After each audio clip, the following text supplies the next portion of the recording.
Hello students, welcome to Magnet Brains Hindi medium. मेरा नाम है अवनीश त्रिपाठी। तो सुपर 30 रिवीजन सीरीज जो कि मैग्नेट ब्रेन्स हिंदी मीडियम पर आपके लिए उपलब्ध है, जिसमें हमने इतिहास का पहला चैप्टर 30 मिनट में पूरी तरह रिवाइज कर लिया। आज इतिहास का दूसरा चैप्टर यानी राजा, किसान और नगर, ये इंपॉर्टेंट सेशन मैं लेकर आपके सामने उपस्थित हूं, जिसमें 30 मिनट में हम इस चैप्टर को करके कुछ महत्वपूर्ण एमसीक्यूज को सॉल्व करने की कोशिश करेंगे। पर एक बात का ध्यान रखिएगा कि ये सारी चीजें आपको उपलब्ध कराई जा रही हैं मैग्नेट ब्रेन्स हिंदी मीडियम के प्लेटफॉर्म पर, जहां पर कक्षा 7 से 12 तक की सारी शिक्षा सभी बोर्ड्स के लिए बिल्कुल मुफ्त है हिंदी माध्यम में। तो आइए फटाफट इस चैप्टर के रिवीजन को भी शुरू करते हैं और ज्यादा से ज्यादा शेयर करिए, क्योंकि 30 मिनट का जो रिवीजन सीरीज है, सुपर 30 रिवीजन सीरीज जो हम लेकर आए हैं, वो सभी सब्जेक्ट के सभी चैप्टर्स के लिए आपको उपलब्ध करा दिया जा रहा है एग्जामिनेशन से ठीक पहले, टारगेट 2023 को ध्यान में रखते हुए। तो इसी के साथ स्टार्ट करते हैं ये इंपॉर्टेंट सेशन, और राजा, किसान और नगर के चैप्टर को हम करेंगे। पर एक और इंफॉर्मेशन ध्यान रखिएगा कि मैग्नेट ब्रेन्स की एक्सपर्ट टीम ने क्लास 10th के लिए अपना मॉडल सैंपल पेपर जो है, इसकी किताब लॉन्च कर दी, यानी मैग्नेट ब्रेन्स की बुक लॉन्च हो चुकी है, आपको पता ही होगा। आप स्कैन करके भी ऑर्डर कर सकते हैं और मैग्नेट ब्रेन्स की वेबसाइट पर भी जाकर इसकी डिटेल में पता करके सारी चीजों को पा सकते हैं। तो मैग्नेट ब्रेन्स के जो एक्सपर्ट टीम है, उन्होंने इस बुक को डिजाइन कर दिया है। क्लास 10th के लिए ये इंपॉर्टेंट सैंपल पेपर्स की पहली सीरीज जो है, वो किताब के फॉर्म में आपके सामने आ चुकी है। अब हम स्टार्ट करते हैं अपना आज का ये चैप्टर राजा, किसान और नगर, जो चैप्टर नंबर 2 है इतिहास का। इसको एक शॉर्टकट फॉर्म में बुलेट पॉइंट्स में देखेंगे और उसके बाद से फिर इसके महत्वपूर्ण एमसीक्यूज करेंगे। ये मैं बता दूं कि मैं इन सभी चैप्टर्स को डिटेल में ऑलरेडी करा चुका हूं। प्लेलिस्ट में जाकर आप उनके detail revision, detail one shot complete chapter कर सकते हैं, छोटे छोटे टॉपिक में देख सकते हैं, एमसीक्यू, एनसीईआरटी सॉल्यूशन सब कर सकते हैं। आइए स्टार्ट करते हैं। ये जो चैप्टर है, ये हड़प्पा सभ्यता के ठीक बाद का चैप्टर है। इसमें हम मौर्य काल की भी बात करेंगे, थोड़ा सा राजत्व के सिद्धांत को भी देखेंगे और पूरे मौर्य प्रशासन को केंद्र बिंदु में रखकर ये कुल मिलाकर चैप्टर बनाया गया है। तो देखिए, हड़प्पा सभ्यता के पश्चात लगभग 1500 वर्षों का दीर्घकाल समय कई मामलों में महत्वपूर्ण रहा। खासकर अगर हम देखें तो ये 600 ईसा पूर्व से 600 ईस्वी तक का ज्यादातर इतिहास इस चैप्टर में आपको देखने को मिलेगा। हालांकि 1500 ईसा पूर्व के बाद ही ये कालखंड शुरू हो गया। हमने एक तो ये भी देखा था कि जो सभ्यता, हड़प्पा सभ्यता वाला चैप्टर हमने देखा, उसमें मैंने आपको डिटेल में बताया था कि लौह युग प्रारंभ नहीं हुआ था, वो कांसा युग था, ब्रोंज एज था। अब इस युग में हम लोहे के भी उत्पत्ति के साथ अलग अलग महत्वपूर्ण आविष्कार और व्यापारिक गतिविधियों को देखेंगे। इसमें हम 16 महाजनपदों की भी चर्चा आई है, जिसको आप ध्यान से समझ लेंगे। इस दीर्घकाल के दौरान भारतीय उपमहाद्वीप के विभिन्न भाग में कई प्रकार के विकास हुए। इसी समय में ऋग्वेद की रचना हुई। तो जो वैदिक पीरियड है, ऋग्वैदिक काल है, वो भी इसमें देखने को मिला। ऋग्वेद जो कि सबसे बड़ा और प्रमुख, सबसे मेन वेद माना जाता है, ठीक है, और जिसमें 10 मंडल है जिसकी चर्चा की गई है, और जिसमें सबसे ज्यादा इंद्र के बारे में श्लोक दिया गया है। इस बात को भी ध्यान रखिएगा। कृषक बस्तियों का उदय हुआ। कृषक बस्तियों का उदय इसलिए हुआ क्योंकि अब लोहे का आविष्कार भी हो चुका था, तो लोहे के हल, कृषि उपकरण बनने लगे और कृषि और उन्नत हुई। चरवाहा बस्तियों का उदय हुआ और लौह युग यानी आयरन एज यहां से शुरू हुआ। जो प्रारंभिक राज्य और महाजनपद है, बौद्ध अंगुतर निकाय है, उस अंगुतर निकाय में महाजनपदों की चर्चा है। और वो कितने महाजनपद थे? 16 महाजनपद थे, जिसमें मगध सबसे शक्तिशाली और महत्वपूर्ण महाजनपद माना जाता है। रजवाड़ों और साम्राज्यों का भी उदय हुआ। एक अखिल भारतीय स्तर पर अगर आप देखें तो नंद वंश की समाप्ति के बाद मौर्य वंश का एक बहुत ही महानतम और विशालतम साम्राज्य भी स्थापित इसी कालखंड में हुआ था। अब एक चीज आप ध्यान रखिए कि इसी चैप्टर में हमने देखा था कि जब भी आप किसी इतिहास को पुनर्निर्माण करते हैं, जब भी आप इतिहास को रीराइट करने की कोशिश करते हैं, तो दो आपके पास साधन होते हैं। एक होता है कौन सा? साहित्यिक स्रोत, जिसे आप बोलते हैं लिटरेरी सोर्स, यानी कुछ लिखी हुई चीजें। तो जैसे हड़प्पन सभ्यता में लिखी हुई चीजें उतनी महत्वपूर्ण नहीं है, सहायक नहीं है, क्योंकि वो खरोष्ट लिपि में लिखी गई हैं और उस लिपि को आज तक पढ़ा नहीं जा सका है। लेकिन जो मौर्य प्रशासन है, इसके अलावा जो गुप्त वंश है, चाहे आगे के और बहुत सारे जो राजवंश हैं या संगम लिटरेचर है, इनको पढ़ा जा सका है। ब्राह्मी लिपि है, प्राकृत लिपि है, इनको पढ़ा जा चुका है और पढ़ के उन स्रोतों से इस इतिहास को समझने में बड़ी महत्वपूर्ण भूमिका हुई है या मिली है। जैसे अगर आपको ध्यान होगा, मैंने चैप्टर में भी बताया था कि मौर्य प्रशासन को समझने के लिए जो यूनानी राजदूत था, कौन? मेगस्थनीज, उसने एक बहुत महत्वपूर्ण पुस्तक लिखी थी, इंडिका। उस पुस्तक में बहुत सारी चीजें ऐसी हैं जो मौर्य प्रशासन को समझने में आसानी पैदा करती हैं। यानी लिखे हुए जो स्रोत होते हैं उसको हम साहित्यिक स्रोत कहते हैं, और एक पुरातात्विक स्रोत होता है जिसको हम कहते हैं आर्कियोलॉजिकल सोर्स, मतलब खुदाई में से क्या निकल रहा है, कोई पुराना भवन निकला, कोई अस्थि निकली, कोई तरह तरह के अन्य ऐसी चीजें निकलती हैं पुरानी जिसको हम कार्बन डेटिंग करके या जिसको पुरानी ऐतिहासिक मूल्यांकन करके हम पता लगाते हैं कि आखिर उस समय क्या स्थिति रही होगी। तो यह ध्यान रखिएगा कि कभी भी प्राचीन भारतीय इतिहास के पुनर्निर्माण में जो स्रोत हैं उनको दो भागों में विभाजित किया गया है, यानी कहां कहां से इतिहास का पता लगा है, एक साहित्यिक स्रोत से और एक पुरातात्विक स्रोत से। यह भी अपने आंसर के लिए आप ध्यान रखेंगे। साहित्यिक स्रोत के अंतर्गत विभिन्न प्रकार की साहित्यिक सामग्री, जैसे धार्मिक ग्रंथ, अब जैसे मान लीजिए आपका जो वेद मिले हैं, वैदिक काल से वेद है, पुराण है, उनसे हमें बहुत सारी जानकारियां मिलती हैं। जो बुद्ध या बौद्ध धर्म के जो जैसे मान लीजिए सुत्त पीटक, विनय पीटक, अभिधम्म पीटक हैं, अंगुत्तर निकाय हैं, इस तरह की किताबें जो मिली हैं, वहां से बहुत सारे ऐतिहासिक समयों की और इतिहास की जानकारियां हमें मिली हैं। तो धार्मिक ग्रंथ से भी पता लगता है, धर्मनिरपेक्ष ग्रंथ और विदेशी यात्रियों के वृत्तांत, जैसे हमने आगे चैप्टर भी है यात्रियों के नजरिए से, तो फ्रैंकोआ बर्नियर हो गया, है ना, इब्ने बतूता हो गया, इस तरह के जो बहुत सारे जो यात्री आए उन्होंने जो वृतांत लिखे हैं, उनके वृतांतों से भी, राजदूत जैसे मेगास्थनीज ने इंडिका लिखा, इस लिखे हुए स्रोतों से भी हमें जानकारियां मिली हैं। पुरातात्विक स्रोत की बात करें तो जैसे सिक्के मिलते हैं, अभिलेख मिलते हैं। अब जैसे अशोक के अभिलेख हैं, स्तंभ अभिलेख भी हैं, शिलालेख हैं, महाशिलालेख हैं, ये सारी चीजें प्राप्त हुई हैं। कलाकृतियां, स्मारक और भग्नावशेष, यानी जो भवनों के अवशेष हैं, ये सारी चीजें अध्ययन करके हमें उस समय के इतिहास के बारे में पता चला है। अशोक के अगर अभिलेखों की बात करें तो ये मुख्यतः ब्राह्मी और खरोष्ट लिपियों में है। खरोष्टी लिपि क्या होता है, जैसे नॉर्मली हम इधर से इधर लिखते हैं, बाएं से दाएं, खरोष्टी लिपि दाएं से बाएं ओर लिखी जाती है। तो एक चीज ये क्वेश्चन अक्सर पूछता है कि खरोष्टी लिपि किधर से लिखी जाती है, तो दाएं से बाएं लिखी जाती है। और अशोक ने ज्यादातर ब्राह्मी लिपि में ही अपने अभिलेख लिखवाए हैं। इन लिपियों का उपयोग सिक्कों में भी किया गया है। ब्राह्मी लिपि को सबसे पहले पढ़ने में सफलता जेम्स प्रिंसेप ने 1838 में प्राप्त की थी। ये बहुत इंपॉर्टेंट लाइन है, इस पर बहुत क्वेश्चन पूछा जाता है। और जो अभिलेख है अशोक का, उसका भी सबसे पहले जेम्स प्रिंसेप ने ही उसको एक तरह से पढ़ने में कामयाबी उनको मिली थी, खोजने में कामयाबी मिली थी। तो 1838 जेम्स प्रिंसेप, इनको ध्यान रखिएगा आप।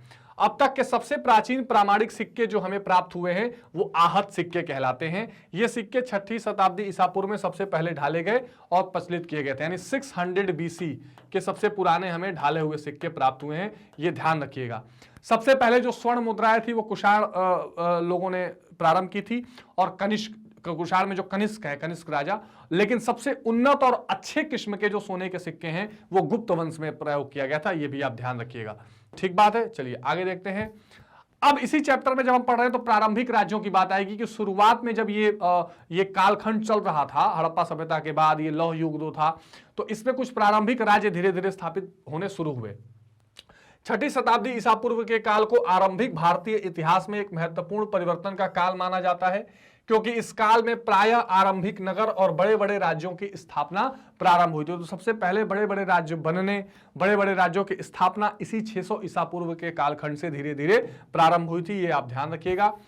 और इसमें जो सबसे इंपॉर्टेंट आपको ध्यान रखना है 16 महाजनपद। ये ऐसा कंसेप्ट है जो आपके कॉम्पिटिटिव एग्जाम में भी पूछा जाता है, जो नॉर्मल 12th के परीक्षाओं में पूछा जाता है, और जो आपको जानने ही चाहिए। सबसे इंपॉर्टेंट क्वेश्चन है कि आखिर ये 16 महाजनपदों की चर्चा कहां है, तो बौद्ध ग्रंथ अंगुत्तर निकाय में इसकी चर्चा की गई है। बौद्ध और जैन धर्मों के आरंभिक ग्रंथों में महाजनपद नाम से 16 राज्यों की सूची है। हमने ये भी देखा था कि बौद्ध और जैन लगभग समकालीन दर्शन हैं, लगभग समकालीन धर्म के रूप में चल रहे थे, इनका प्रचार प्रसार लगभग एक ही समय चल रहा था। तो ये बहुत इंपॉर्टेंट रूप से ध्यान रखिएगा कि उन दोनों में ये 16 राज्यों की चर्चा आई है, कहीं कहीं 1-2 राज्यों के नामों में अंतर है।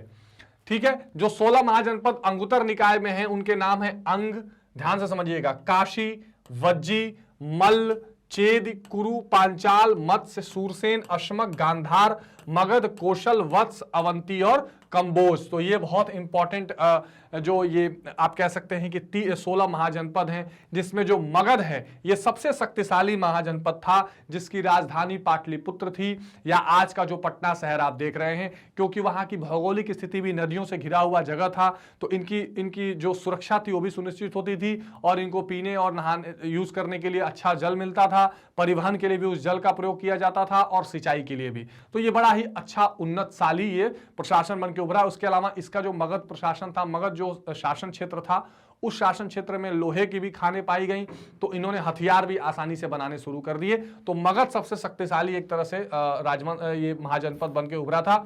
इसके अलावा जो अंग है, ठीक है, तो मगध अंग, ये दोनों जो इंपॉर्टेंट जो महाजनपद थे वो बिहार में आपको पाए जाएंगे, ये आप बिल्कुल ध्यान रखिएगा, और वज्जी, ठीक है। इसके अलावा जो गांधार है और कंबोज, गांधार जो और कंबोज, ये दोनों भारत के बाहर जो अभी का पाकिस्तान है उधर की तरफ ये देखने को आपको मिलेंगे, ठीक है, ये आप ध्यान रखिएगा। और ये 16 महाजनपदों के नाम आपको अवश्य ध्यान रखने हैं। तो मगध का आप विशेष रूप से ध्यान रखिएगा, सबसे महत्वपूर्ण महाजनपद है। बाकी सभी महाजनपदों के लिए मैंने अलग से एक इंपॉर्टेंट वीडियोस बनाई है, उसमें भी आप देखते रहेंगे।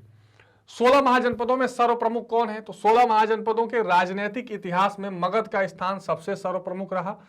6ठी शताब्दी ईसा पूर्व के बाद भारत का राजनीतिक इतिहास राज्यों के मध्य प्रभुत्व स्थापना के लिए लड़े गए संघर्ष का इतिहास रहा। तो अपने प्रभुत्व को स्थापित करने के लिए जो संघर्ष किया गया, जो लड़ाई लड़ी गई, उसी का इतिहास रहा कि ये राजनीतिक इतिहास बना। मतलब ये नए नए राज्य बनकर उभरे, जैसे नंद वंश को मारकर मौर्य वंश की स्थापना हुई इत्यादि। इस संघर्ष के अंत में मगध को सफलता प्राप्त हुई और वह 5वीं शताब्दी ईसा पूर्व तक सर्वाधिक शक्तिशाली महाजनपद बन गया। जो ये 16 महाजनपद थे, ये आपस में लड़ते रहते थे और एक जनपद दूसरे को कभी विवाह के संधि से जीतता था, कभी लड़ाई करके जीतता था। हमने चैप्टर में डिटेल में पढ़ा है, लेकिन आपको जो ध्यान रखना है वो ये कि सबसे शक्तिशाली इसमें जो बनकर उभरा वो मगध महाजनपद बनकर उभरा था, जिसकी राजधानी पाटलिपुत्र में देखी गई। ठीक बात। भारत का जो आरंभिक साम्राज्य है वो मौर्य साम्राज्य है। उसी मगध साम्राज्य को ही केंद्र बिंदु बनाकर फिर मौर्य साम्राज्य भी वहां से आगे बढ़ा। 4ठी शताब्दी ईसा पूर्व में ऐसे शासकों का जन्म हुआ जिन्होंने भारत में एक विशाल साम्राज्य का निर्माण किया और जिसकी क्षमता न तो उससे पहले थी और न उससे बाद। ये बात ठीक है कि अखंड भारतवर्ष पर या पूरे भारतवर्ष पर अगर सबसे पहले किसी ने एक शक्तिशाली साम्राज्य की छाप छोड़ी तो मौर्य वंश ने छोड़ी। और इसकी स्थापना किसने की? बहुत इंपॉर्टेंट है, चंद्रगुप्त मौर्य। चंद्रगुप्त मौर्य। और ये किसके संरक्षण में सब हो रहा था? तो इनके गुरु चाणक्य, ठीक है, या जिसको आप कौटिल्य भी या विष्णुगुप्त भी कहते हैं। ये शासक मौर्य वंश के थे जिनके नेतृत्व में पहली बार संपूर्ण देश राजनीतिक एकता के सूत्र में बना। राजनीतिक एकता के सूत्र में बनने का मतलब यह है कि पूर्व से पश्चिम, उत्तर से दक्षिण बहुत लंबा चौड़ा इन्होंने अपना राजवंश फैलाया और लंबे चौड़े एरिया में केवल एक शासन को स्थापित किया। इसलिए इसको बोलते हैं अंग्रेजी में पॉलिटिकल यूनिफिकेशन, यानी कि देश की राजनीतिक एकता। और ये किसने सुनिश्चित की? मौर्य वंश के शासकों ने सुनिश्चित की। अब मौर्य वंश के इतिहास को अगर हम जानें तो संस्कृत साहित्य जो है वहां से बहुत सारे इस तरह के उदाहरण मिलेंगे जहां से मौर्य वंश के बारे में पता चलता है। इसके अलावा जो जैसे मान लीजिए अब जो चाणक्य ने ही लिखा है अर्थशास्त्र, वहां से काफी चीजें मिलती है, संस्कृत में लिखा गया है। बौद्ध साहित्य मैंने आपको बताया ही, अंगुत्तर निकाय और बहुत सारे और साहित्य हैं। जैन साहित्यों से यूनानी वृत्तांत, अब यूनानी वृत्तांत में जैसे यूनानी राजदूत था मेगास्थनीज, उसकी एक पुस्तक थी इंडिका। ये क्वेश्चन बहुत पूछा जाता है, इंडिका किसने लिखी? मेगास्थनीज, ठीक है। तो ये चंद्रगुप्त मौर्य के राज दरबार में यूनानी राजदूत था। पुरातात्विक स्रोत यानी बहुत सारी खनन में चीजें निकली हैं, वहां से भी मौर्य वंश के बारे में पता लग जाता है। मौर्य साम्राज्य की स्थापना किसने की? चंद्रगुप्त मौर्य ने। तो मौर्य साम्राज्य के संस्थापक चंद्रगुप्त मौर्य थे। चंद्रगुप्त मौर्य ने अपने गुरु चाणक्य की सहायता से 321 ईस्वी पूर्व में मगध में नंद वंशीय शासक का पतन करके मौर्य वंश का शासन स्थापित किया था। और जो वो शासक था नंद वंशीय अंतिम, वो था धनानंद। वो बहुत ही क्रूर और भोग विलासी तरह का शासक था। उसको मारकर चंद्रगुप्त मौर्य ने मौर्य वंश की स्थापना की थी। उसका साम्राज्य पश्चिमोत्तर में अफगानिस्तान और बलूचिस्तान तक फैला था। तो आज का आप जो अफगानिस्तान देखते हैं और पाकिस्तान का बलूचिस्तान वाला इलाका, वहां तक उसका शासन फैला था। तो चंद्रगुप्त मौर्य एक बहुत ही इंपॉर्टेंट और महत्वपूर्ण शासक है, इसको आप ध्यान रखिएगा। फिर उसके बाद आए बिंदुसार। तो चंद्रगुप्त मौर्य के बाद 298 में उसका पुत्र बिंदुसार राज सिंहासन पर बैठा। बिंदुसार अपने पिता से प्राप्त संपूर्ण साम्राज्य को अक्षुण्ण रख सका। उसने भी किसी को अपने राज्य में घुसने नहीं दिया, किसी को उसको राज्य को टच करने नहीं दिया। अशोक जो है, अशोक द ग्रेट जिसे हम कहते हैं, ये भी मौर्य वंश के ही शासक रहे। मैंने आपको पहले ही बताया कि इस शासन में ऐसे इस वंश में ऐसे ऐसे राजा है जिन्होंने न तो पहले कोई ऐसा राजा कभी भारत में देखा था और बाद में भी बहुत कम लोग ऐसे हो पाए। तो चंद्रगुप्त मौर्य के पौत्र यानी उसके पोते थे अशोक का सिंहासनारोहण 269 ईसा पूर्व में हुआ। अशोक मौर्य वंश का सबसे तेजस्वी और प्रतापी शासक था और 261 ईसा पूर्व में कलिंग पर विजय प्राप्त की। ये कलिंग वाली विजय इसलिए ज्यादा इंपॉर्टेंट है क्योंकि ये आखिरी युद्ध था जो अशोक ने लड़ा। उसके बाद उनका हृदय परिवर्तन हुआ और उन्होंने कहा कि नहीं, अभी हमें अहिंसा का मार्ग छोड़ देना चाहिए। दूसरा, कलिंग एक ऐसा इलाका था जो एक तरह से कह सकते हैं आखिरी समुद्र से जुड़ने वाला जो उड़ीसा वाला क्षेत्र है वहां से था। तो उसके बाद एक तरह से जो जीतने की जो जरूरत थी या जो क्रम था वो ठहर गया। उसके बाद आगे कहीं जाना नहीं था क्योंकि वो राज्य बार बार तंग करता था और वो राज्य भी अगर अपने अंदर आ गया तो बहुत कुछ बचा नहीं था जीतने को। लेकिन उसके बाद जब बहुत सारे लोग मरे तो अशोक को लगा कि नहीं, अब हमें शांति अपनानी चाहिए। तो अशोक ने फिर किधर की तरफ अपना रुख अपनाया? धम्म की तरफ। उन्होंने कहा कि वो बौद्ध धर्म को तो मानते थे, धम्म नामक एक नया प्रचार प्रसार शुरू किया और उसमें लोगों को शांति, अहिंसा, इस तरह की चीजों के लिए प्रोत्साहित किया। अशोक की मृत्यु 232 ईसा पूर्व में हो गई थी, यह ध्यान रखिएगा। अशोक का धम्म, तो अशोक ने अपनी प्रजा के नैतिक उत्थान, क्योंकि जो ये धम्म था ना, ये एक तरह की मोरल टीचिंग्स थी कि हमें कैसे जीवन जीना चाहिए, हमें कैसे रहना चाहिए, हमें क्या करना चाहिए, क्या नहीं करना चाहिए, ये सारी चीज उसने बताई थी। तो अशोक ने अपनी प्रजा के नैतिक उत्थान के लिए जिन आचार विचारों को प्रस्तुत किया उसे उसके अभिलेखों में धम्म कहा जाता है। ठीक है, तो धम्म के नाम से उनके अभिलेखों में उसको प्रचारित किया गया। अशोक का व्यक्तिगत बौद्ध धर्म था, परंतु अपनी प्रजा के नैतिक तथा आध्यात्मिक उत्थान के लिए उसने जिस धर्म पर जोर दिया, उसका प्रचार किया, उसे अभिलेखों में धम्म कहा गया। ठीक है, तो जो चीज इन्होंने प्रचारित की, क्योंकि जो नैतिक मूल्य वो बना रहा था, जो वो गाइडलाइंस दे रहा था जीवन जीने का, उसका नाम उन्होंने धम्म रखा था, जो अभिलेखों में प्राप्त हुआ है। अब देखिए अशोक द्वारा बौद्ध धर्म का प्रसार कैसे किया गया। तो बौद्ध धर्म के सिद्धांतों को आचरण में लाना, एक ये माना जाता था कि अशोक जो चाहता है वो वैसा पहले खुद करता है, तो एक तो ये इंपॉर्टेंट था। बौद्ध धर्म को राजकीय धर्म घोषित कर दिया गया। अच्छा देखिए, चंद्रगुप्त मौर्य जो थे वो कौन सा धर्म मानते थे? जैन धर्म, ये भी नोट कर लीजिएगा। जिन्होंने मौर्य वंश की स्थापना की वो जैन धर्म को मानते थे, लेकिन अशोक क्या है? बौद्ध धर्म को मानता था। धर्म महापात्रों की नियुक्ति, धर्म यात्राएं, धार्मिक सिद्धांतों को शिलाओं और स्तंभों पर अंकित करवाना, जन साधारण की भाषा का प्रयोग ताकि सभी लोग उसको समझ सकें, ये सारी चीजें अशोक करवाते थे और इस तरह से वो बौद्ध धर्म का और अपने धर्म का प्रसार करवाते थे। सदाचरण तथा धर्म के व्यवहारिक पक्ष पर बल देना, बौद्ध मठ और स्तूपों का व्यवहार कराना। देखिए दो तीन चीजें बौद्ध धर्म में थी। एक स्तूप, जिसमें क्या होता था? बुद्ध से संबंधित चीजों को संरक्षित करके रखा जाता था। एक होता है कि चैत्य और विहार। तो चैत्य वो होता था जहां पर पूजा पाठ या ध्यान किया जाता था बौद्धों द्वारा, ठीक है ना, उसको क्या बोलते थे? चैत्य। और एक होता था विहार, जहां पर ये बुद्ध भिक्षुक लोग रहा करते थे, उसी से बिहार राज्य बना है, उसी शब्द से। तो बिहार, चैत्य, ये सब क्या है? ये उस समय के महत्वपूर्ण बौद्ध धर्म से संबंधित ये शब्दावलियां हैं। तृतीय बौद्ध संगति का आयोजन, 3 बौद्ध संगति हुआ था, तो तीसरे बौद्ध संगति का आयोजन ये बुद्ध ने कराया था। लोक कल्याणकारी कार्यों का आयोजन, अहिंसा का प्रचार। बुद्ध धर्म में सबसे जो प्रमुख प्रिंसिपल या सिद्धांत है वो अहिंसा है, इसका प्रचार करते थे। दान की व्यवस्था, धर्म श्रवण की व्यवस्था, बौद्ध धर्म का विदेशों में प्रचार। इनकी पुत्री थी संघमित्रा और पुत्र थे महेंद्र, शायद हाँ ठीक है, संघमित्रा। तो इन लोगों को उन्होंने क्या किया था? भेजा था श्रीलंका में कि जाकर प्रचार करिए। ऐसे ही और देशों में भेज कर बौद्ध धर्म का प्रचार करवाते थे। तो ये भी अशोक ने कार्य किया था, ध्यान रखिएगा। अशोक के उत्तराधिकारी की बात करें तो कुणाल, दशरथ, संप्राप्ति, शशिशुलक, देवमर्मन और शतधनु शासक हुए। इसके पश्चात बृहद्रथ शासक बना। तो बृहद्रथ जो है वो मौर्य वंश का अंतिम शासक था, जिसकी हत्या करके पुष्यमुत्र शुंग ने 185 में हत्या कर दी और 185 ईसा पूर्व में मौर्य साम्राज्य का पतन हो गया और शुंग वंश की स्थापना हो गई, जो एक ब्राह्मण शासक था। ठीक है, तो ये ध्यान रखिएगा कि मौर्य वंश जिसकी स्थापना की चंद्रगुप्त मौर्य ने, अंतिम शासन उसमें रहा बृहद्रथ का और उसके बाद पुष्यमित्र शुंग ने शुंग वंश की स्थापना कर दी। ठीक है, ठीक बात। अब अगर मौर्य प्रशासन की बात करें तो ये बहुत ही विस्तृत और फैला हुआ प्रशासन था। और ये कैसा प्रशासन था? ये विकेंद्रीकृत प्रशासन था। विकेंद्रीकृत, इसका मतलब क्या होता था? विकेंद्रीकृत मतलब एक जगह पर शासन नहीं था, एक केंद्रीय प्रशासन था, वहां से राज्यों का प्रशासन था, जिसके राज्यपति को कुमार कहते थे। फिर वहां से जिलों में प्रशासन गया हुआ था, मंडल में बांटा गया था, मंडल को विषयों में बांटा गया था, विषयों से विषय प्रति होते थे, जो आज के कलेक्टर कहे जाते हैं या डीएम कहे जाते हैं। तो पूरा एक डिवाइडेड प्रशासन था। न्याय व्यवस्था भी इसी तरह थी। तो मौर्य प्रशासन विभिन्न इकाई था, केंद्रीय प्रशासन, प्रांतीय प्रशासन, नगर प्रशासन और ग्राम प्रशासन। जैसा आज आप देखते हैं कि एक सेंट्रल गवर्नमेंट, एक राज्य सरकार, वैसे ही उस समय भी ये चीजें देखी जा रही थी। जो केंद्र वहां पे प्रशासन था, वहां राजा था और उसके मंत्री परिषद हुआ करता था। और ठीक है, उसमें एक प्रधानमंत्री होते थे। ऐसे ही राज्यों में भी एक राज्यपति होता था, जिसे हम कुमार कहा करते थे। फिर वहां से चीजें मंडल, मंडल से विषय यानी जिलों तक जाती थी। तो ये एक इंपॉर्टेंट है। जो न्याय व्यवस्था थी वो भी दो भागों में डिवाइडेड थी, ठीक है। तो एक होता था स्थानीय, ठीक है, ठीक है, और एक होता था कंटक शोधन। कंटक शोधन, तो जो क्रिमिनल कोर्ट होता था उसको कंटक शोधन कहते थे, कंटक शोधक कहते थे, और स्थानीय कहते थे जो दीवानी मामले या सिविल जमीन उमीन के मुकदमे होते थे। तो ये ध्यान रखिएगा।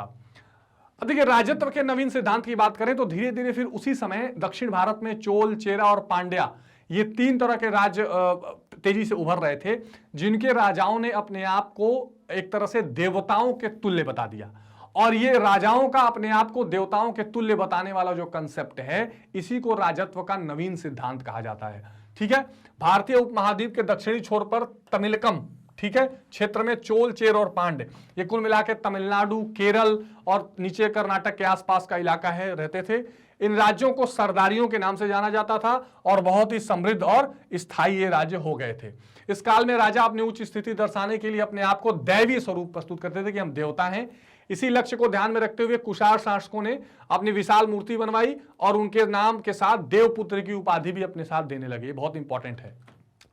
अगर देहात की बात करें, उस समय के गांव की स्थिति, तो अधिकांश ग्रामीण प्रजा कृषक थी। पूरे मौर्य वंश की बात कर रहा हूं। इसके राजा अधिक से अधिक कर वसूलने वाले थे और बल भी प्रयोग करते थे, और राजा और प्रजा में संबंध कभी कभी तनावपूर्ण रहते थे, ऐसा भी देखा गया। इस काल में लोहे के फाल वाले हल और कृत्रिम सिंचाई के साधन विकसित हुए। मैंने आपको कहा था ना कि पहले लौह काल नहीं था, अब लौह काल भी आ गया। लोग आयरन या लोहे से धीरे धीरे परिचित होने लगे थे, ये ध्यान रखिएगा आप। प्राचीन भारत में भूमि दान के प्रमाण इसी समय देखने के लिए मिले हैं। जो अशोक की पुत्री और बहुत सारे और जो लोग थे वो भूमि दान भी किया करते थे। दान दी गई भूमि को अग्रहार कहा जाता था, ये ध्यान रखिएगा। और दान राजाओं तथा धार्मिक संस्थाओं में ब्राह्मणों को दिए जाते थे। नगर की बात करें तो विभिन्न क्षेत्रों में नवीन नगरों का अस्तित्व आया। जब कृषि फैलेगी तो कृषि से और ज्यादा शहरों में लोगों को भोजन देने के लिए एक्स्ट्रा अनाज उपज होगा, तो नगर तो विकसित होंगे ही। और विकसित सभी नगरों का विकास प्रायः संचार मार्गों के किनारे यानी नदियों के किनारे ज्यादा नगरों का विकास देखा गया। पाटलिपुत्र जैसे कुछ नगरों का विकास नदी मार्ग के किनारे, उज्जैन जैसे नगरों का विकास सड़क मार्गों के किनारे, और पुहार जैसे नगरों का विकास समुद्र तट पर हुआ। तो जो भी संचार मार्ग हैं, चाहे वो समुद्र के हों, सड़क के हों या नदी के किनारे हों, ऐसे ऐसे नगर तेजी से उस समय विकसित हुए। तो ये आप ध्यान रखिएगा कि नगरीय विकास तेजी से इस वंश में, इस काल में हुआ था। व्यापारिक मार्गों की सुलभता के परिणाम स्वरूप देश में वैदेशिक व्यापार भी अच्छा हो रहा था और व्यापारी वर्ग में एक अच्छी संपन्नता दिखाई दे रही थी। तो कृषि और व्यापार दोनों बढ़ रहे थे, ये आप नोट करके रख लीजिएगा, ये इंपॉर्टेंट है। अब इससे संबंधित मैं आपको कुछ एमसीक्यूज करा देता हूं। 30 मिनट में एक बुलेट पॉइंट्स मैंने आपको बता दिया कि मौर्य वंश के समय क्या स्थिति चल रही थी। सबसे प्राचीन अभिलेख किस शासक के प्राप्त हुए हैं, तो इसमें कोई दो राय नहीं है कि अशोक के प्राप्त हुए हैं। प्रिंसेप का नाम ध्यान रखिएगा, 1838।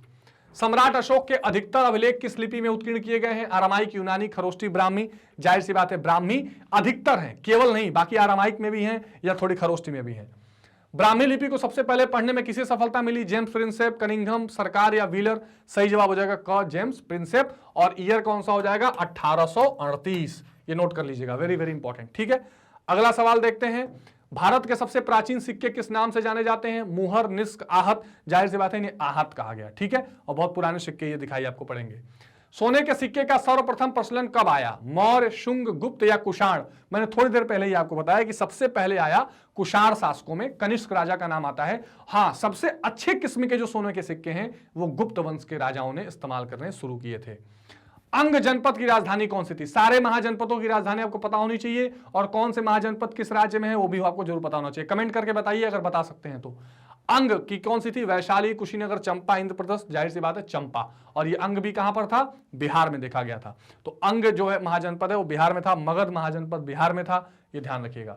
निम्नलिखित में से कौन सा जनपद 8 राज्यों का संघ था? अंग, काशी, कुरु या वज्जी? सही जवाब हो जाएगा वज्जी। ये 8 राज्यों का एक अपना संघ था। सूरसेन महाजनपद की राजधानी कौन सी थी? मथुरा, वाराणसी, अहिक्षत्र या इंद्रप्रस्थ? तो सौरसेनी आपने सुना होगा, तो ये कहां थी? मथुरा में थी, ठीक है, मथुरा, सौरसेन। मौर्य साम्राज्य के संस्थापक कौन थे? महापद्मनंद। महापद्मनंद तो नंद वंश के संस्थापक थे। चंद्रगुप्त मौर्य, बिंदुसार या अशोक? तो यहां क्या हो जाएगा? ख, चंद्रगुप्त मौर्य बिल्कुल सही हो जाएगा। फिर बिंदुसार, फिर अशोक, ठीक। ये 3 प्रमुख राजाओं के नाम ध्यान रखिएगा। चंद्रगुप्त मौर्य के राजदरबार में आने वाले यूनानी राजदूत का क्या नाम है? बहुत महत्वपूर्ण है। सेल्यूकस, यूडेमनस, मेगास्थनीज, इनमें से कोई नहीं, सही जवाब हो जाएगा मेगास्थनीज। और इसकी पुस्तक इंडिका, जिससे मौर्य प्रशासन की बहुत सारी जानकारी मिली है, उसको आप ध्यान रखिएगा, इस पर बहुत चर्चा की जाती है, तो ये भी बहुत इंपॉर्टेंट है अपने आप में, दिस इज वेरी इंपॉर्टेंट। तो ये आपके सामने कुल मिलाकर ये 10 सवाल थे जो बेहद जरूरी थे, आपको जानने चाहिए। आई होप कि ये चैप्टर आपको ठीक से समझ में आ गया होगा, मतलब इन द सेंस कि बुलेट पॉइंट्स आपने अच्छे से इसके रिवाइज कर लिए होंगे। चैप्टर बड़ा है, मैंने डिटेल में ऑलरेडी इसको करा दिया है। कोई डाउट, समस्या या परेशानी हो तो कमेंट बॉक्स में बता दीजिएगा, और चैप्टर को डिटेल में देखने के लिए प्लेलिस्ट में जरूर चले जाइए। ठीक बात है। मैग्नेट ब्रेन्स के पूरे प्लेटफॉर्म यानी मैग्नेट ब्रेन्स की वेबसाइट, मैग्नेट ब्रेन्स के ऐप से आप बिल्कुल ये फ्री ऑफ कॉस्ट सारे कोर्सेज पढ़ सकते हैं, जिसमें CBSE English medium, NTSC, olympiad, CUET, UP board, Bihar board, सारे के सारे सिलेबस आपको फ्री में पढ़ाया जाता है। जो सोशल मीडिया हैंडल्स हैं, इन सोशल मीडिया हैंडल से आप बड़े आराम से जितने नए अपडेट्स हैं इसको भी पा सकते हैं, इसलिए सोशल मीडिया हैंडल से आप जुड़े रहिए, ट्विटर, टेलीग्राम, फेसबुक, इंस्टाग्राम, ताकि सारे नए अपडेट्स आप तक पहुंच जाएं।